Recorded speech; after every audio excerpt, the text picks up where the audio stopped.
నమస్తే.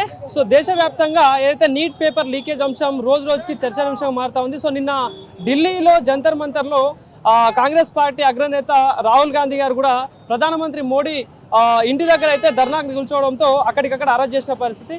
సో ఈ నేపథ్యంలోనే తెలంగాణ కాంగ్రెస్ సంబంధించిన పెద్ద నాయకులు అందరూ కూడా లోక్ భవన్ ముట్టడి కార్యక్రమం నిర్వహించుకున్నారు. సో దీనికి సంబంధించి మనతో పాటు మాట్లాడడానికి Congress party senior leader fire brand Feroz Khan గారు మనతో పాటు ఉన్నారు. అన్న నమస్తే.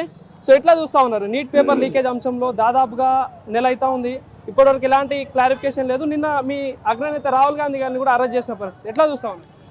ఇది చాలా అన్డెమోక్రటిక్ అండ్ మొత్తం డిక్టేటర్షిప్. ఎక్కడైనా మీరు చూస్తుంటే డెమోక్రసీ కనిపిస్తున్నది. సో ఇవాళ మేము చలో రాజ్భవన్ డిఫెండ్ చేసుకోవాలి, డెమోక్రసీ ప్రొటెక్ట్ చేసుకోవాలి, సేఫ్ చేసుకోవాలి మన కాన్స్టిట్యూషన్. వీళ్ళు ఇట్లా డిక్టేటర్షిప్తో వాయిస్కి సైలెన్స్ చేయాలి, స్టూడెంట్స్ కానీ ఆపోజిషన్ లీడర్స్ కానీ. స్ట్రైట్గా ఒక తప్పు అయింది,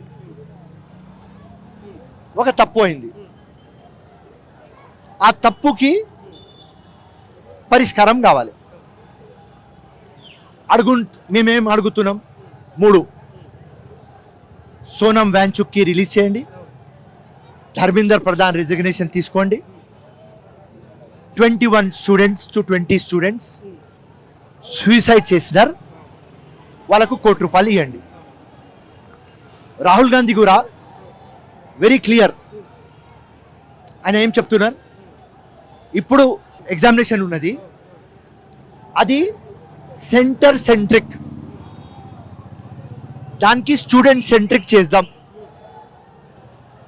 ఫ్లెక్సిబుల్ ఉండాలి, కన్సెన్సస్ తీసుకువద్దాం, అందరు స్టేక్ హోల్డర్స్కి కూర్చోపెడదాం, గవర్నమెంట్ ఇన్ఫ్లుయెన్స్ పేపర్ సెట్టింగ్లో ఉండవద్దు, నెక్స్ట్ టైం ఈ మిస్టేక్ కాదు.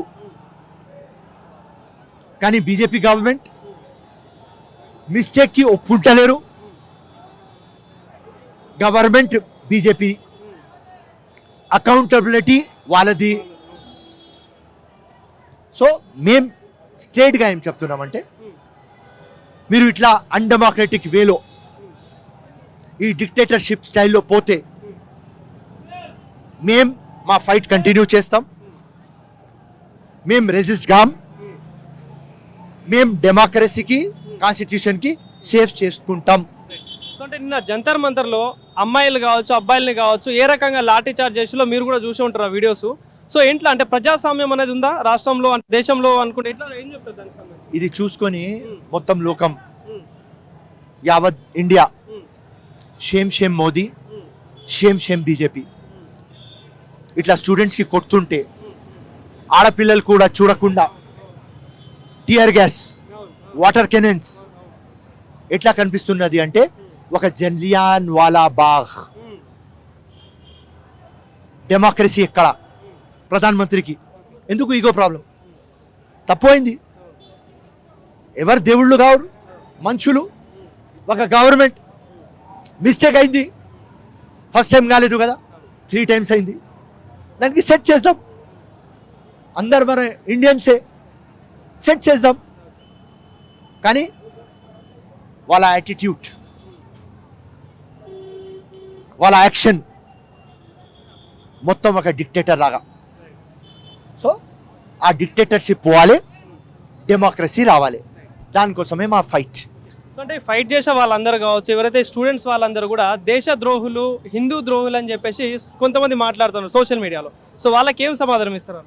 సమాధానం ఏమంటే, మీరు డైల్యూట్ చేయకండి, మీ సొంత టీఆర్పీ కోసం ఈ లంగా దొంగ మాటలు మాట్లాడకండి.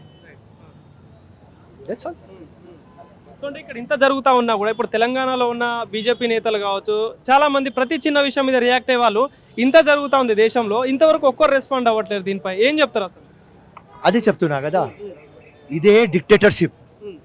నరేంద్ర మోదీకి చెప్పే బలం లేదు వాళ్ళ దగ్గర. వాళ్ళు మాట్లాడతారు డెమోక్రసీ, రైట్, కానీ చేస్తారు డిక్టేటర్షిప్. ఇది బెస్ట్ ఎగ్జాంపుల్. లక్షల స్టూడెంట్స్ ఫ్యూచర్ స్టేక్ మీద ఉన్నది. ఇంత కొట్టిన